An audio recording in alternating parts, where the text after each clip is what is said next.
অর্থনৈতিক মন্দায় ব্যবসায়িক খাতে বেড়েছে মুনাফা, নাগরিক জীবনমান কমায় বিশ্বজুড়ে সমালোচনা। বিএমএর সাথে স্বাস্থ্য বিভাগের বৈঠকে মেলেনি সমাধান, খুলনায় চিকিৎসকদের কর্মবিরতি চালিয়ে যাওয়ার ঘোষণা। বাজারে চিনির সংকট, আবারও বাড়ল মুরগির দাম, গ্রীষ্মকালীন সবজিতেও উত্তাপ। দ্বিতীয় ম্যাচে ইংল্যান্ডের বিপক্ষে ৩২৭ রানের লক্ষ্যে ব্যাট করছে বাংলাদেশ।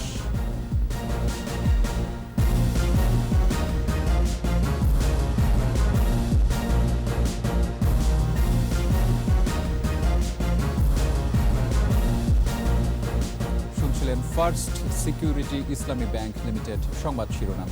আমন্ত্রণ সন্ধ্যা ৭:২১ সংবাদে, সাথে আছি রক্তিম ত্রিপুরা। দর্শক, ২১ টেলিভিশনের সংবাদ একই সাথে সরাসরি দেখতে পাবেন আমাদের ফেসবুক পেজ www.facebook.com/2124 অনলাইনে। এছাড়া সংবাদে আরও থাকছে, লালন আখড়া বাড়িতে কাল থেকে শুরু দোল উৎসব, মরা কালীগঙ্গা তীরে ভক্ত সাধুদের ভিড়।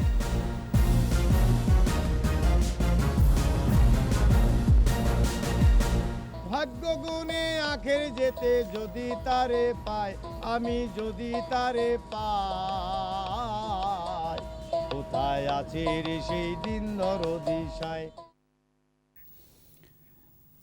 ইউক্রেন যুদ্ধ এবং অর্থনৈতিক মন্দা সত্ত্বেও বিশ্বজুড়ে গত বছর বিপুল মুনাফা বেড়েছে ব্যবসায়িক খাতে।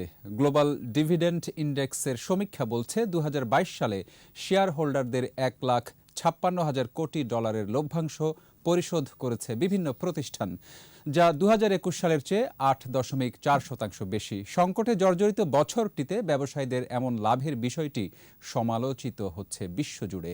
আশরাফ শুভর রিপোর্ট।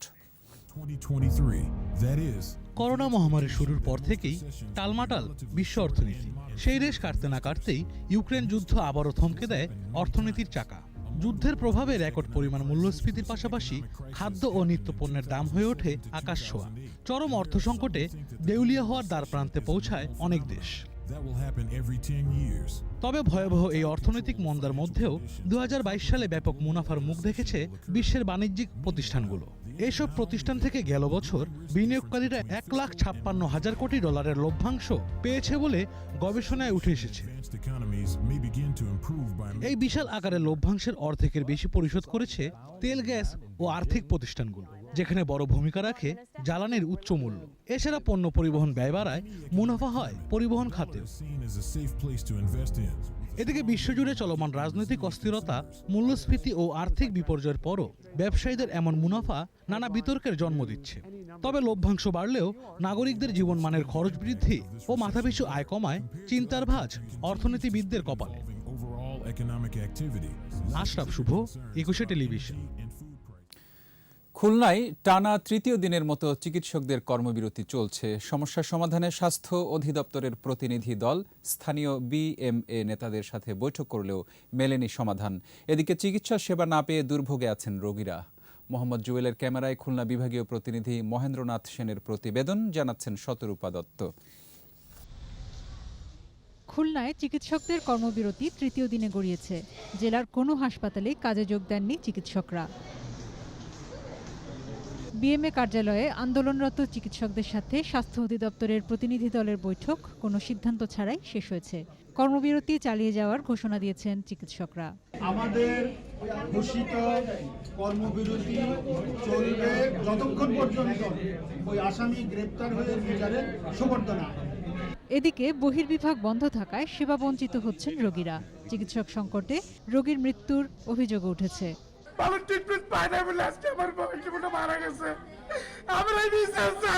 আমরা তো আসি যশোর থেকে, বড় ডাক্তার দেখাই আমরা চলে যাব। তবে চিকিৎসা না পাওয়ার অভিযোগ সত্য নয় বলছে হাসপাতাল কর্তৃপক্ষ।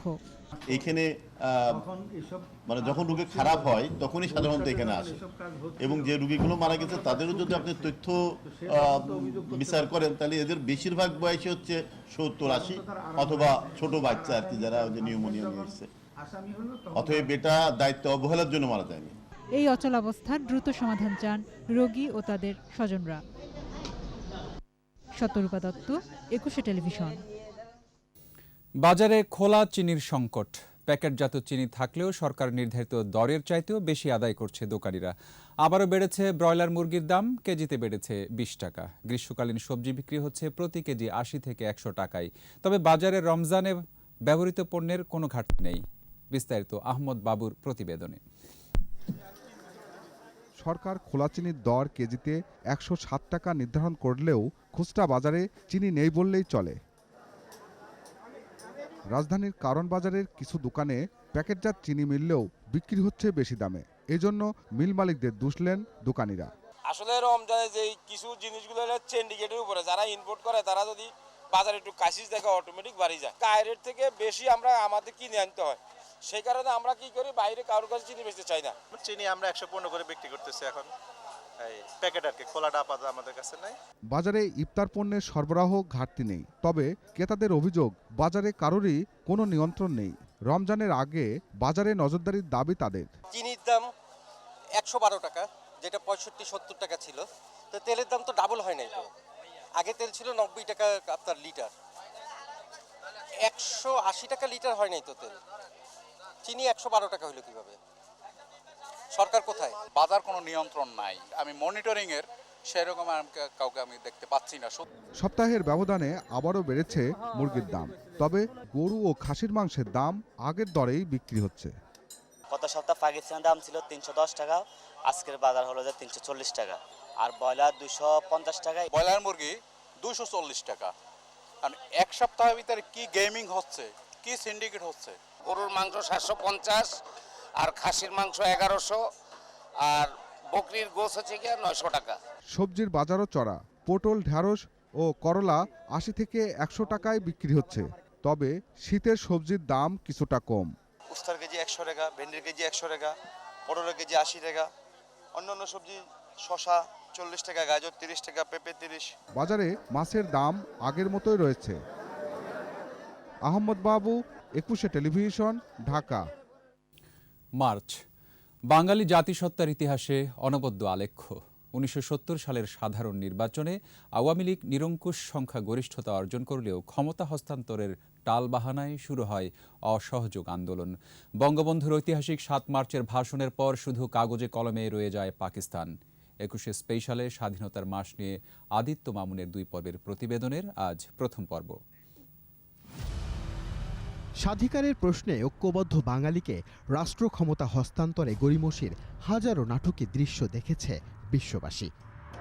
1971 সালের 1 মার্চ জাতীয় পরিষদের অধিবেশন স্থগিতের সিদ্ধান্ত নেন তৎকালীন পাকিস্তানের president Yahya.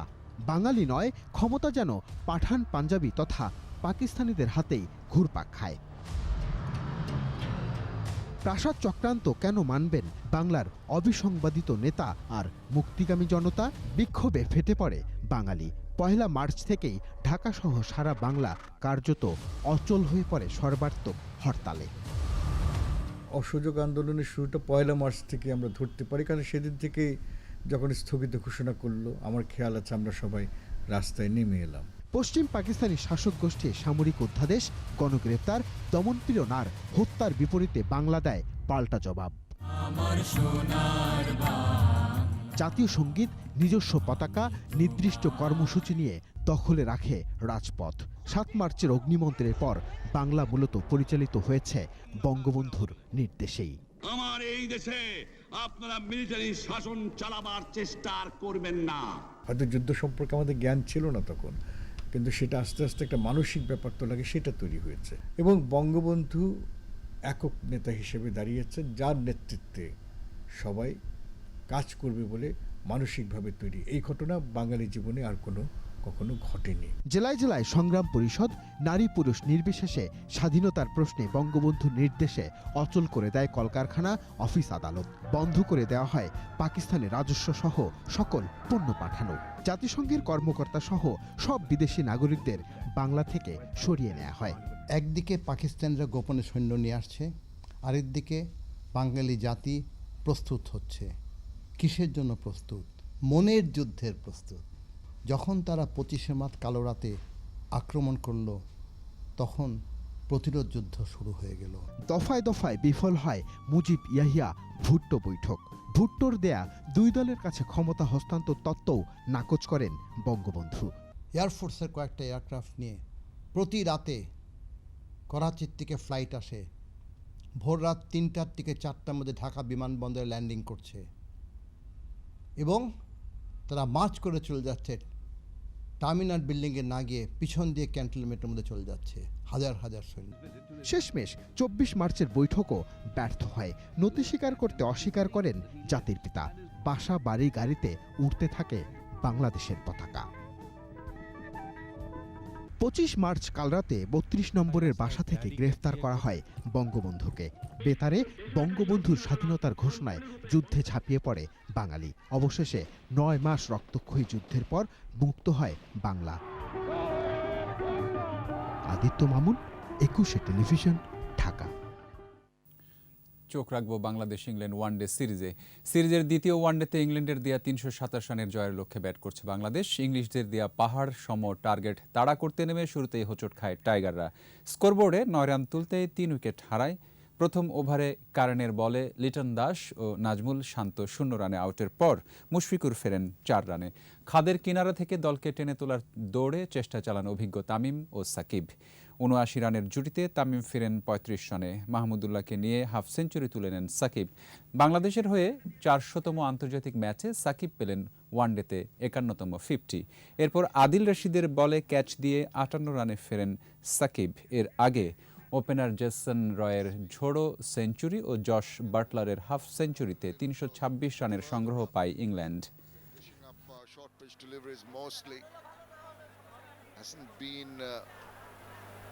The disciplined bowling you'd expect for a guy who's trying to make a comeback and impress the selectors for further contention to stay in the team itself. England have so many good players around. Choose from. That's a better delivery. Nicely negotiated and a single. নিচ্ছি সংবাদ বিরতি। যখন ফিরছি তখন অন্যান্য খবরের সঙ্গে আরও থাকছে।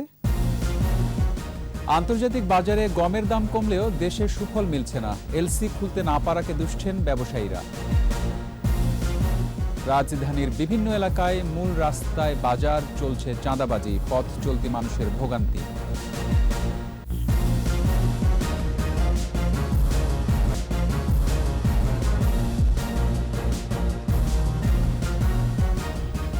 আমন্ত্রণ আবারও সন্ধ্যা 7:21 সংবাদে।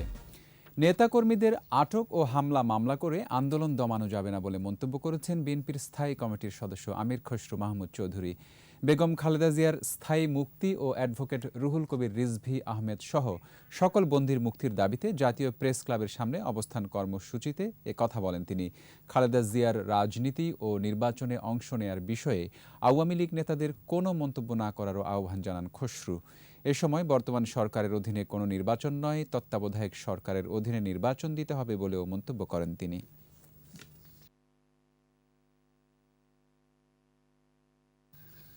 আন্তর্জাতিক বাজারে কমেছে গমের দাম, তবে দেশে এর সুফল পাচ্ছেন না ভোক্তারা।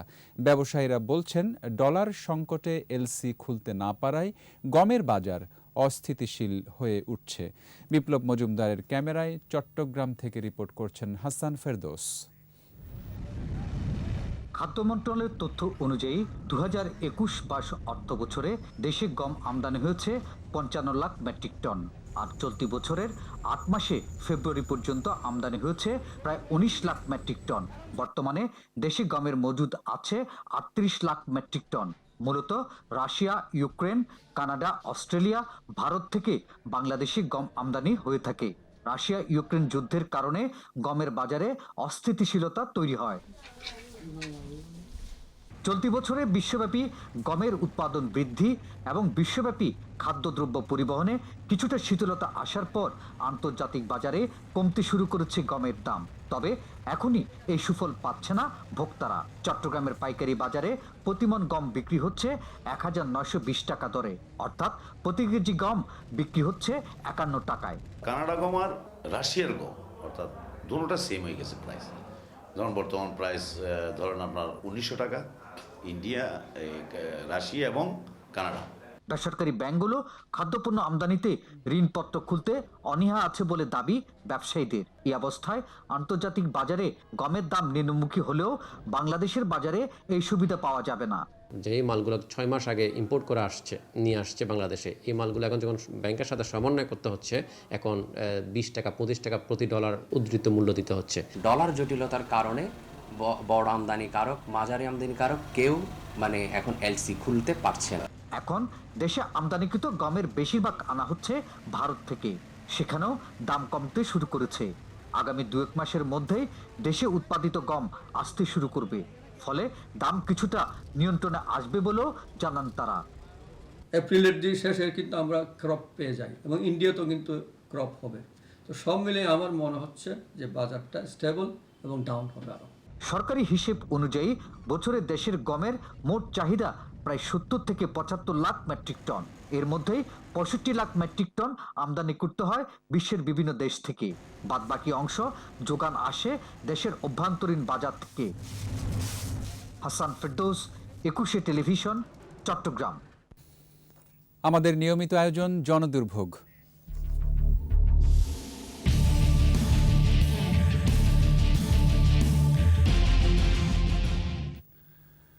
আগে দখল হয়েছিল ফুটপাত, এখন মূল রাস্তায় বাজারে বসে দিনে রাতে। চাঁদা দিয়ে বরাদ্দ নেয় হকাররাও তাই বেপরোয়া। মাঝখান থেকে ভোগান্তিতে পথ চলতি মানুষ। ইয়াকুব লিটুর ক্যামেরায় আরও জানাচ্ছেন অখিল পোদ্দার।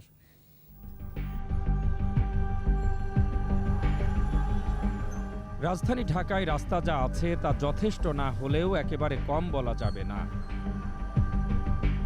কিন্তু ফুটপাতের পাশাপাশি মূল রাস্তাও দখল হয়ে যাওয়ায় যানজটের মাত্রা বেড়েই চলেছে রাজধানীতে। ফুটপাতেই যারা দিচ্ছেন, রাস্তায় যারা দিচ্ছেন, রাস্তা ভাঙাচুরা। 2 ঘন্টা 3 ঘন্টা আমাদের গাড়িতে জ্যামে পড়ে থাকতে হয়। তার মূল কারণটাই ফুটপাতে এই দোকানগুলোর। গোটা কয়েক লোকের জন্য সুবিধা আছে, বাট আম জনতার জন্য এটা অসুবিধা। কোটি কোটি টাকার বাণিজ্য হচ্ছে ওইখানে, কিন্তু গভর্নমেন্টের কোনো ওইখান থেকে ইনকাম হচ্ছে না। কর্পোরেশনের তথ্য বলছে উত্তর ও দক্ষিণ সিটিতে ফুটপাত আছে 515 কিলোমিটার, যার অনেকাংশ দখল হয়েছে বেশ আগে। ফুটপাতের পর এখন বাজার বসে খোদ রাস্তার উপর। সিটি কর্পোরেশন ওটাই দিলে আবার 2 দিনে পরে বহাই। রাস্তাঘাটের লোকজন কোনো চলাচল করতে পারছে না, ঝুঁকি নিয়ে মেন রোড দিয়ে রাস্তা পার করছে। আমরা রাস্তার মধ্যখান দিয়ে হাঁটতে হয়, আমাদের জানের ভয় নাই বুঝি। গুলিস্তান, মোহাম্মদপুর বাসস্ট্যান্ড, মিরপুর পল্লবী, উত্তরার সোনারগাঁও জনপথের রাস্তায় বসা দোকানীদের চাঁদা দিতে হয় 3টে সিন্ডিকেটকে। পুলিশ, পাতি নেতা, ওয়ার্ড কাউন্সিলর আছেন এই তালিকায়। কে ধরিবে হাল, কে উড়াবে পাল, মাঝি বসে আছে তীরে। এই যে আমরা জন্য দুর্ভোগে ভুগতেছি, আমরা 1 ঘন্টার জায়গায় আমরা 4 ঘন্টা লাগছে। জ্যাম হচ্ছে, তখন ওই গাড়িটা ঘন্টার পর ঘন্টা দাঁড়িয়ে থাকার কারণে তার আপনার ফুয়েল কস্ট বেড়ে যাচ্ছে। অর্থনৈতিকভাবে একটা বড় ধরনের ক্ষতি হচ্ছে, যেটা সরকারকে আবার ভর্তুকি দিয়ে সেটা পূরণ করতে হচ্ছে। মাঝে মধ্যে এসব রাস্তার 3 ভাগেরই দখল নেয় হকার গ্রুপ। একটি মাত্র ফাঁকা লেনে চলতে ফিরতে যানজটে জেরবার রাজধানীবাসী। কর্তৃপক্ষকে অনুরোধ করব, এই রাস্তাগুলির যে ফুটপাতগুলি এগুলা মুক্ত করেন। প্ল্যান অনুযায়ী যদি মানবিকভাবে করা হয়, ফুটপাত তো মানুষ হাঁটতে পারলো, আর তাদের একটা অনুসংস্থান হলো। তো এগুলো একটা প্রপার প্ল্যানিং আমাদের মনে হয় করা দরকার। ফুটপাতের বাইরেই একটা জায়গা নগর পরিবেশনকে দিতে হবে। অবৈধ শ্রেষ্ঠ নেতা বা যারা এই ফুটপাত থেকে চাঁদাবাজি করে এই দোকানপাটগুলো বসায়, এই যে ফুটপাতে ভ্যান, তারপরে এই যে রুটি, তারপর অবৈধ রিক্সা, প্রতিদিন ঢাকা শহরে সময় এবং ওই যানজটের কারণে 300 কোটি টাকা অপচয় হচ্ছে সরকারের। নিয়মিত চাঁদা দিয়ে আগে ফুটপাতে বসলেও এখন বসে খোদ রাস্তার উপর। প্রিয় দর্শক, আপনার চারপাশে নানা সমস্যা আর ভোগান্তির চিত্র তুলে ধরবে একুশে টেলিভিশন। এসব তথ্য জানাতে ফোন করুন, এই নম্বরে পৌঁছে যাব আমি অখিল পোদ্দার। আর একুশে টেলিভিশনের ক্যামেরা আপনাদের দুর্ভোগ দুর্দশায় সবসময় পাশে আছে একুশে টেলিভিশন। এবার বিশেষ আয়োজন উত্তাল মার্চ।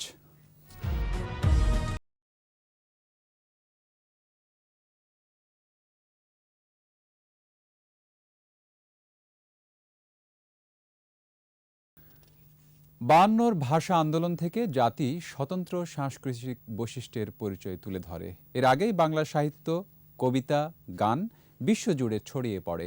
রবীন্দ্রনাথ ঠাকুরের আমার সোনার বাংলা গানটি স্বাধীনতার আগেই মুক্তির প্রেরণা দেয়। আর জাতির পিতার আগ্রহে এ গান হয়ে ওঠে জাতীয় সঙ্গীত। বিস্তারিত শিউলি শবনমের প্রতিবেদনে।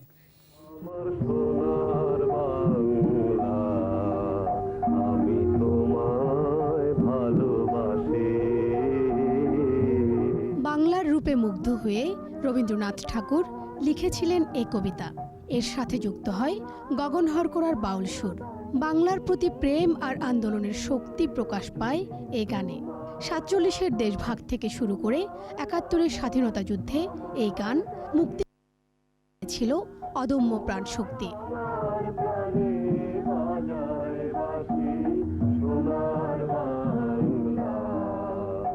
১৯৫৪ সালে যুক্তফ্রন্টের নিরঙ্কুশ বিজয়ের পর কার্জন হলের সংবর্ধনা অনুষ্ঠানে আওয়ামী লীগের তরুণ নেতা শেখ মুজিবুর রহমান পাকিস্তানের শীর্ষ নেতাদের এই গান শোনানোর ব্যবস্থা করেন। পশ্চিম পাকিস্তানের কিছু নেতা যারা আওয়ামী লীগের সঙ্গেও যুক্ত ছিল তারা এসেছিলেন পূর্ব বাংলা সফরে। তখন কার্জন হলে তাদের একটা সংবর্ধনা হয়েছিল। সেই অনুষ্ঠানে, সাংস্কৃতিক অনুষ্ঠানে সঞ্জিদা খাতুনের গান করার কথা, তিনি সঞ্জিদা খাতুনকে একটা চিরকুট পাঠিয়েছিলেন যে আমার সোনার বাংলা গানটি আপনি করবেন, এবং পুরো গানটি অনুষ্ঠানে সঞ্জিদা খাতুন পরিবেশন করেছিলেন। ১৯৬১ সালে সাম্প্রদায়িকতার দেয়াল তুলে রবীন্দ্রনাথকে নিষিদ্ধ করে পাকিস্তান সরকার। কিন্তু ঐক্যবদ্ধ বাঙালি সব ষড়যন্ত্র রুখে দিলে আমার সোনার বাংলা পায় নতুন জীবন। আর এইভাবেই ৬৯-এর গণ অভ্যুত্থান বা অন্য সময় দেখি যে নজরুলের গান, বিপ্লবী গান, দেশাত্মবোধক গান, সেখানে রবীন্দ্রনাথ নজরুলের সঙ্গে আরও যে বাংলার যে গানের সম্পদ, আর সেখানে ফিরে ফিরে আমার সোনার বাংলা। মুক্তিযোদ্ধাদের শিবিরে, ক্যাম্পে বা কাউকে হয়তো ধরে নিয়ে গেছে, অত্যাচার করছে, সেই পাকিস্তানি কারাগারে সে হয়তো গুনগুন করে এই গানটি গাইছে। ১৯৭১ সালের ৩ জানুয়ারি রেসকোর্স ময়দানের জনসভায় বঙ্গবন্ধুর বিশেষ ইচ্ছেই শিল্পীরা সমবেত কণ্ঠে পরিবেশন করেন এই গান। পরম্পরার মধ্য দিয়ে এই গানটি, আর বঙ্গবন্ধু সেখানে এই পরম্পরার, যদি ধরি যে রবীন্দ্রনাথ সুভাষ বসু হয়ে শেখ মুজিবুর রহমানে গিয়ে সেটা একটা বিশাল স্ফুরণ পেল। এরপর ৩ মার্চ পল্টন ময়দানের জনসভায় স্বাধীন বাংলাদেশের জাতীয় সঙ্গীত হিসেবে আমার সোনার বাংলা গানটিকে গ্রহণের ঘোষণা আসে। এটা ইতিহাসের পথ বেয়ে এভাবেই এটা বাংলাদেশের জাতীয় সঙ্গীতের রূপ পেয়ে গেল। আনুষ্ঠানিক স্বীকৃতির আগেই এটা বলা যায় যে অন্তরে গাঁথা হয়ে গেল বাঙালির যে লড়াইয়ের মধ্য দিয়ে। ফলে যখন আমরা মুক্তি অর্জন করলাম তখন আর এখানে কোনো দ্বিধা ছিল না কোন গানটি নির্বাচিত হবে। ১৯৭১ সালের ১৭ এপ্রিল মুজিবনগরে স্বাধীন বাংলাদেশ সরকারের শপথ গ্রহণ অনুষ্ঠানে আমার সোনার বাংলা গানটি জাতীয় সঙ্গীত হিসেবে গাওয়া হয়। শিউলি শবনম, একুশে টেলিভিশন, ঢাকা। নিচ্ছি সংবাদ বিরতি। যখন ফিরছি তখন অন্যান্য খবরের সঙ্গে আরও থাকছে। পঞ্চগড়ে কাদিয়ানীদের অনুষ্ঠান বন্ধের দাবিতে বিক্ষোভ, পুলিশের সাথে সংঘর্ষে আহত ২০। ক্যাপিটল হিলে হামলার মূল পরিকল্পনাকারী ছিল ট্রাম্প, চলছে মামলার প্রস্তুতি।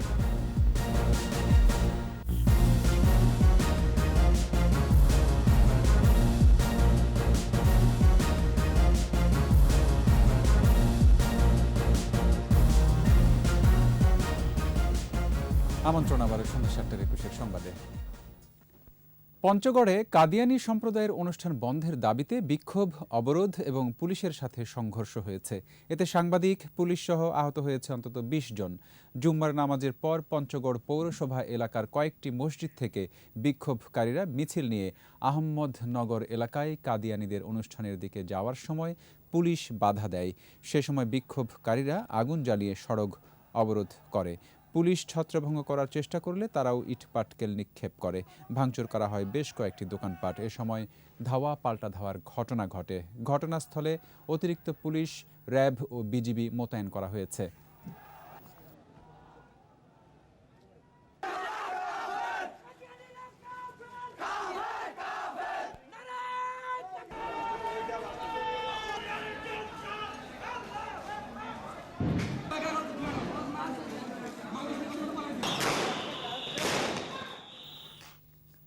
সামাজিক নিরাপত্তায় বাংলাদেশের অগ্রগতি বিশ্বের কাছে অনুকরণীয় বলে মন্তব্য করেছেন বাংলাদেশে নিযুক্ত ভারতীয় হাই কমিশনার প্রণয় ভার্মা। গোপালগঞ্জের টুঙ্গিপাড়ায় বঙ্গবন্ধুর সমাধিতে শ্রদ্ধা জানান ভারতের হাই কমিশনার। পরে সাংবাদিকদের বলেন, বঙ্গবন্ধু শুধু বাংলাদেশের জন্য নয়, ভারতীয়দের জন্যও অনুকরণীয়। 1971 সালে মহান মুক্তিযুদ্ধে দুই দেশের মানুষই আত্মত্যাগ করেছেন। বাংলাদেশ ও ভারতের ভাষা, সংস্কৃতি ও ঐতিহ্যের বন্ধন অব্যাহত থাকবে বলেও জানান তিনি।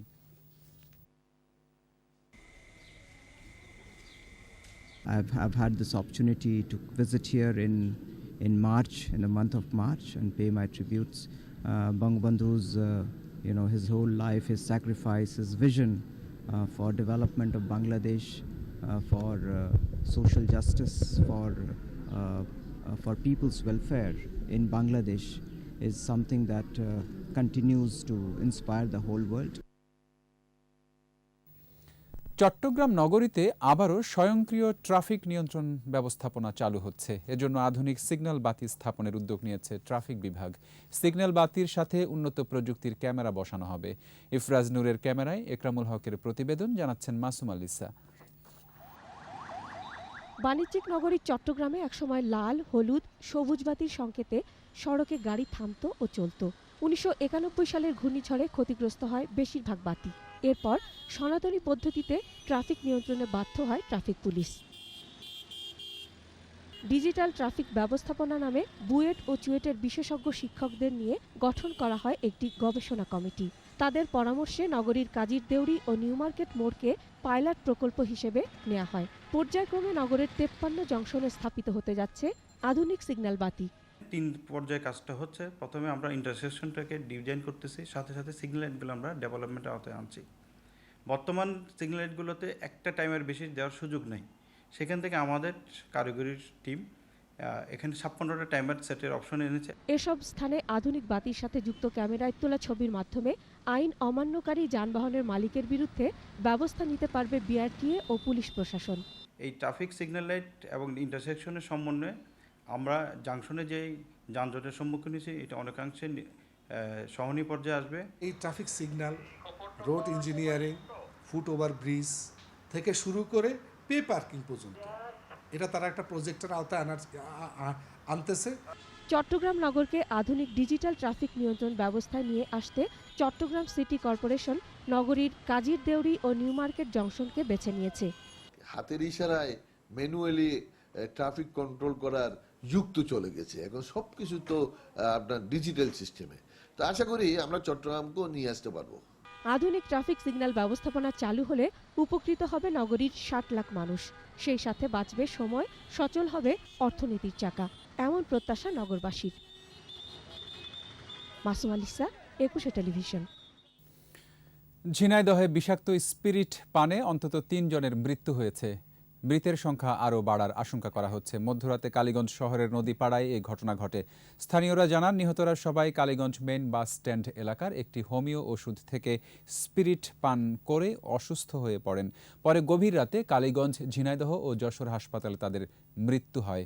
পুলিশ জানিয়েছে, ময়নাতদন্তের পর মৃত্যুর প্রকৃত কারণ জেনে আইনি ব্যবস্থা নেওয়া হবে।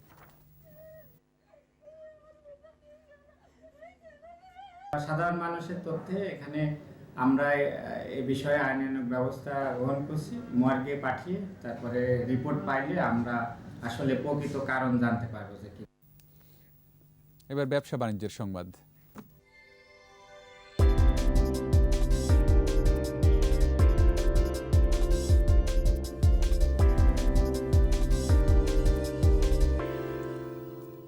আমদানি কমের অজুহাতে হিলি স্থলবন্দরে পেঁয়াজের দাম বেড়েছে কেজিতে 4 থেকে 60 টাকা। প্রতি কেজি পেঁয়াজের 17 টাকা বিক্রি হলেও এখন বিক্রি হচ্ছে 24 টাকা। ব্যবসায়ীরা জানান, রমজানের বাড়তি চাহিদাকে ঘিরে বন্দর দিয়ে পেঁয়াজের আমদানি বাড়িয়েছেন আমদানিকারকরা। তবে বাজারে দেশীয় পেঁয়াজের ভালো সরবরাহ থাকায় আমদানি করা পেঁয়াজের বিক্রি কমেছে।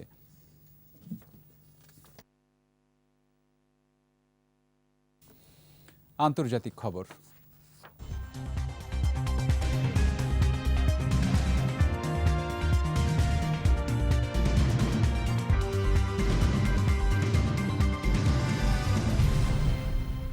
চরম অর্থনৈতিক সংকটের মুখে পড়ে এবার ফ্যান উৎপাদন নিষিদ্ধ করেছে পাকিস্তান। 1 জুন থেকে এই সিদ্ধান্ত কার্যকর হবে বলে জানানো হয়েছে। স্বল্প শক্তির সাশ্রয়ী যন্ত্রের উৎপাদনের দিকে ঝুঁকেছে দেশটির সরকার। এর আগে বিদ্যুৎ সাশ্রয়ে বাল্ব উৎপাদন বন্ধ করা হয়। পাকিস্তান ভয়াবহ অর্থনৈতিক সংকটের মধ্য দিয়ে যাচ্ছে। রুপির দাম পড়তে পড়তে এখন ডলার প্রতি 265 রুপিতে দাঁড়িয়েছে। পণ্যের মূল্যবৃদ্ধিতে হিমশিম খাচ্ছে সাধারণ মানুষ। আটা, ডাল, চাল, দুধ সবকিছুরই দাম সাধারণ মানুষের নাগালের বাইরে। মূল্যস্ফীতির রেকর্ড 31.6% গিয়ে ঠেকেছে। গত বছরের 6 জানুয়ারিতে যুক্তরাষ্ট্রের ক্যাপিটল হিলে হামলার ঘটনায় সাবেক প্রেসিডেন্ট ট্রাম্পের বিরুদ্ধে মামলা হতে পারে বলে জানিয়েছে দেশটির বিচার বিভাগ। ট্রাম্পের বিরুদ্ধে মামলার কাজ এগিয়ে নিতে ওয়াশিংটনের ফেডারেল আপিল বিভাগকে নির্দেশ দিয়েছে বিচার বিভাগ। ক্যাপিটলে হামলার তদন্তকারী মার্কিন কমিটির শুনানিতে হাজির হওয়ার জন্য সমন জারি করা হয়েছে। এই কমিটি অভিযোগ করছে 6 জানুয়ারি ট্রাম্পের সমর্থকরা যে দাঙ্গা বাধায় সেখানে তিনিই ছিলেন মূল পরিকল্পনাকারী। একাধিক শুনানির মাধ্যমে প্রমাণিত হয়েছে সেদিনের প্রাণঘাতী সহিংসতা 2020 সালের নির্বাচনের ফলাফলকে উল্টে দেওয়ার জন্য ট্রাম্পের কয়েক মাসের প্রচেষ্টার চূড়ান্ত পরিণতি ছিল। তিনি বিদ্রোহকে সমর্থন করেন ও এতে উস্কানি দেন। ঘূর্ণিঝড়ের সাথে 2 দফা ভূমিকম্পে বিধ্বস্ত দক্ষিণ প্রশান্ত মহাসাগরীয় দেশ ভানুয়াতু। এরই মধ্যে দেশটিতে জরুরি অবস্থা ঘোষণা করা হয়েছে। স্থানীয় দুর্যোগ প্রতিরোধ কর্মকর্তারা বলেছেন, ঘণ্টায় 200 কিলোমিটার বেগে বয়ে যাওয়া ঝড়টি ক্যাটাগরি 4-এ রূপ নেওয়ার আগেই রাজধানী পোর্ট ভিলা পাড়ি দেয়। প্রবল বাতাসে গাছপালা উপড়ে গেছে এবং বন্যার পানিতে তলিয়ে গেছে সড়কগুলো। বাসিন্দাদের ঘরে অবস্থানের পরামর্শ দেওয়া হয়েছে। চার্চ এবং সরকারি ভবনসমূহ আশ্রয় কেন্দ্র হিসেবে তৈরি রাখা হয়েছে। উদ্ধারকর্মীরা পরিস্থিতিকে ভয়াবহ বলে আখ্যা দিয়েছে। ঝড় ও ভূমিকম্পে ব্যাপক ক্ষয়ক্ষতি হলেও প্রাণহানির কোনো খবর পাওয়া যায়নি। নিচ্ছে আরেকটা সংবাদ বিরতি। যখন ফিরছি তখন অন্যান্য খবরের সঙ্গে আরও থাকছে। 3 দিনেই শেষ ইনডোর টেস্ট। ভারতকে 9 উইকেটে হারালো অস্ট্রেলিয়া। কোপা দেল রেতে রিয়াল মাদ্রিদের বিপক্ষে 1-0 গোলে বার্সেলোনার জয়।